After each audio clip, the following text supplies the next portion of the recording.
Afin de renforcer la résilience du secteur bancaire et de répondre aux besoins croissants de financement des pays de l'Union économique et monétaire ouest-africaine, le Conseil des ministres de l'institution a décidé le 21 décembre 2023 de porter le capital social minimum des banques de 10 milliards de francs CFA à 20 milliards de francs CFA. Un délai de 3 ans a été accordé pour permettre aux banques de se mettre à niveau et d'augmenter leur capital minimum afin qu'elles soient beaucoup plus solides et capable de répondre à toutes les demandes.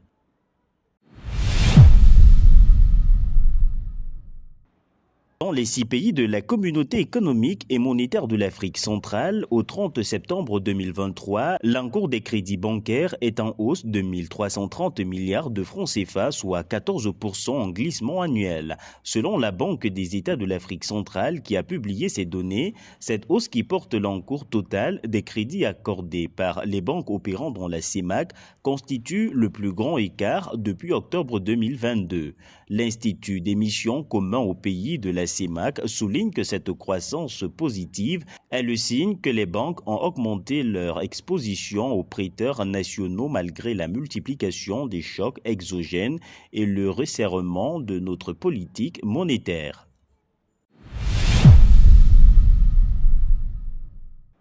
La 44e session ordinaire du Conseil des ministres de la Communauté de l'Afrique de l'Est a adopté en décembre 2023 un cadre politique régional pour la promotion de la production et de l'approvisionnement en antibiotiques dans la Communauté de l'Afrique de l'Est, ainsi qu'un mécanisme de coopération régionale pour l'échange d'informations sur la production et l'approvisionnement en antibiotiques. Selon les autorités de la CAE, ce nouveau cadre devrait permettre d'augmenter l'échange d'informations sur la production et l'approvisionnement d'antibiotiques afin d'élaborer et mettre à jour régulièrement une liste restreinte d'antibiotiques essentiels qui connaissent des pénuries, des interruptions d'approvisionnement récurrentes et des prix excessifs dans la région. Outre la valeur concrète apportée aux États partenaires de la CAE et à la région, ce projet représente une solution dans la recherche de financement de la production pharmaceutique locale.